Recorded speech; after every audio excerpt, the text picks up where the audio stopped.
अस्सलामुअलैकुम। उम्मीद है आप सब खैरियत से होंगे। आज हम बात करेंगे कि जब हम सही से सोते नहीं हैं तो हमारे ब्रेन पे और हमारी डिफरेंट बॉडी पार्ट्स में क्या इफ़ेक्ट पड़ता है।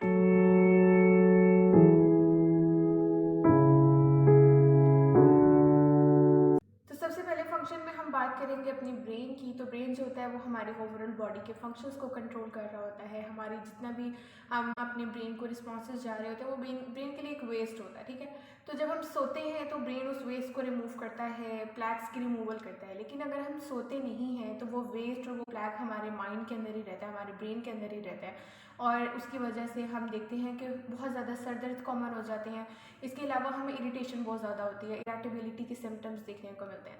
तो ब्रेन अपना फंक्शन लॉस कर देता है, ब्रेन के फंक्शंस रिड्यूस हो जाते हैं जस्ट बिकॉज कि हम सही से सोए नहीं हैं, या तो बिल्कुल नहीं सोए हैं, या हमने अपने माइंड को उस प्रॉपर टाइम की और पूरी ड्यूरेशन की स्लीप नहीं दी है। सेकेंड इफेक्ट जो हमारे पास आ जाता है वो हमारे मूड स्विंग्स हैं। हम जब सोते नहीं हैं तो हमारे जो मूड्स होते हैं ना वो स्विंग करते रहते हैं, ठीक है। कभी हम बहुत ज़्यादा खुश होते हैं, कभी एकदम हमारा मूड जो चेंज हो जाता है। तो it's just because of sleep कि हम सही से सोए नहीं हैं, हमने अपने ब्रेन को रेस्ट नहीं दिया। हमारी बॉडी के अंदर जितने भी न्यूरोट्रांसमीटर्स वर्क कर रहे हैं वो बहुत वीक हो गए हैं, जिसकी वजह से हमारे जो मूड हैं वो इम्बैलेंस हो गए हैं, और हम किसी से अच्छे तरीके से बात नहीं कर रहे हैं, बहुत रूडली एकदम बात करते हैं। कुछ थोड़ी देर बाद ही हम एहसास होता है कि नहीं, हमें उससे सही से बात करनी चाहिए थी। तो ये जो मूड इम्बैलेंसमेंट है ये जस्ट बिकॉज ऑफ स्लीप है कि अगर हम सही से सोते नहीं हैं तो हमारे मूड स्विंग पे इफेक्ट पड़ता है जस्ट बिकॉज के न्यूरोट्रांसमीटर वीक हो गए। अगर हम सही से सो नहीं रहे हैं तो हमारा वेट गेन हो जाता है। हमारी बॉडी के अंदर कुछ हार्मोन्स प्रेजेंट होते हैं जो कि हमारी स्लीप को कंट्रोल कर रहे होते हैं, और जो स्लीप हार्मोन्स होते हैं वो हमारी हंगर को भी कंट्रोल करते हैं।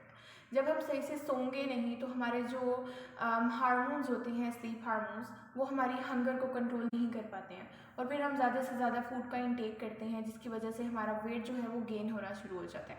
इसके अलावा हम देखते हैं कि हमारा इम्यून सिस्टम का रिस्पांस वीक हो जाता है। हमारी जितने भी सेल्स होते हैं, बॉडी, ब्रेन, इन सबको रेस्ट रिक्वायर्ड होता है। लेकिन अगर हम इनको रेस्ट नहीं दे रहे हैं तो हमारे टिश्यूज़, हमारे सेल्स वीक हो जाएंगे। हमारे जो भी अगर बॉडी में वायरल इन्फेक्शन या कोई भी बैक्टीरिया अंदर गया है, हमारे सेल उनको रिस्पॉन्ड नहीं करेंगे, तो हमारी इम्यून सिस्टम इस काबिल नहीं होगी कि वो उन इन्फेक्शंस को रिस्पॉन्ड कर सके, और अल्टीमेटली बॉडी जो होती है वो बहुत प्रोन हो जाती है इन्फेक्शन के। देयरफॉर हमारी इम्यून सिस्टम की वीकनिंग जो है वो सबसे मेजर कॉज होती है हमारी स्लीप ना होने की वजह से। अनदर कॉज की हम बात करते हैं तो हमारे पास पुअर कोऑर्डिनेशन है, हमारा बैलेंस इम्पेयर्ड हो जाता है, हम अपनी बॉडी के बैलेंस को मेंटेन नहीं कर पाते हैं।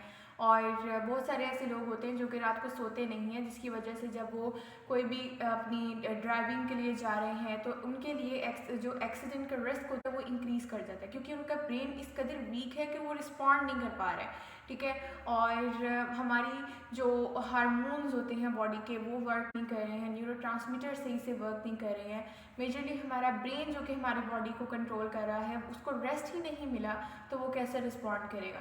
तो हमारा कोऑर्डिनेशन इम्पेयर्ड हो जाती है, हमारी मूवमेंट इनकोऑर्डिनेटेड हो जाती है, हम एक्यूरेट मूवमेंट परफॉर्म नहीं कर पाते हैं। वो लोग जो कि सही से सोते नहीं हैं उनके अंदर हार्ट डिजीज़ के चांसेस ज़्यादा हो जाते हैं, बिकॉज कि जब हम सोते हैं तो हमारा जो ब्लड प्रेशर होता है वो रिड्यूस कर जाता है। लेकिन अगर हम सोए नहीं हैं तो हमारा जो स्ट्रेस रिस्पॉन्स होता है वो ज़्यादा हो जाता है। स्ट्रेस के ज़्यादा होने की वजह से पेशेंट का ब्लड प्रेशर हाई हो जाता है, उसके ब्लड प्रेशर हाई होने की वजह से उसके जो ब्रेन है उसका फंक्शन नहीं कर पाता, उसका हार्ट फेलियर के चांसेस बढ़ जाते हैं। देयरफॉर बॉडी के फंक्शंस के लिए हमें एक 5 to 7 आवर्स की स्लीप रिक्वायर्ड होती है। लास्ट में हम बात करेंगे डायबिटिक रिस्क की। हम सो नहीं रहे हैं तो हमारी बॉडी के अंदर हार्मोन्स होते हैं, कॉर्टिसोल, नॉरएपिनेफ्रिन, इनका कंटेंट ज़्यादा हो जाता है। अब जब ये ज़्यादा हो गए हैं, हमारी बॉडी के अंदर ग्लूकोज ज़्यादा हो गई है, हमारी इंसुलिन वर्क नहीं कर रही है, क्योंकि ये इंसुलिन को रेजिस्ट कर देते हैं। अब जब बॉडी के अंदर ग्लूकोज का कंटेंट ज़्यादा हो गया है तो हमारे इंसुलिन को वर्क करना चाहिए, जो कि ग्लूकोज के कंटेंट को कम करती है। लेकिन वो हार्मोन्स इस कदर ज़्यादा हो गए हैं कि वो उस इंसुलिन के इफेक्ट को रेजिस्ट कर रहे हैं।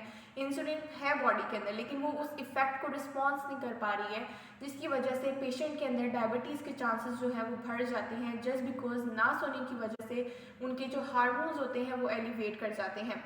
तो डायबिटिक चांसेस ज़्यादा हो जाते हैं, हार्ट डिजीज़ के फेलियर रिस्क ज़्यादा हो जाती हैं, मूड इम्बैलेंसमेंट। देयरफॉर बॉडी के बेटर फंक्शंस के लिए हमें चाहिए कि हम अपनी बॉडी को रेस्ट दें और अपनी जो 5 से 7 आवर्स की ड्यूरेशन है वो कंप्लीट करें। थैंक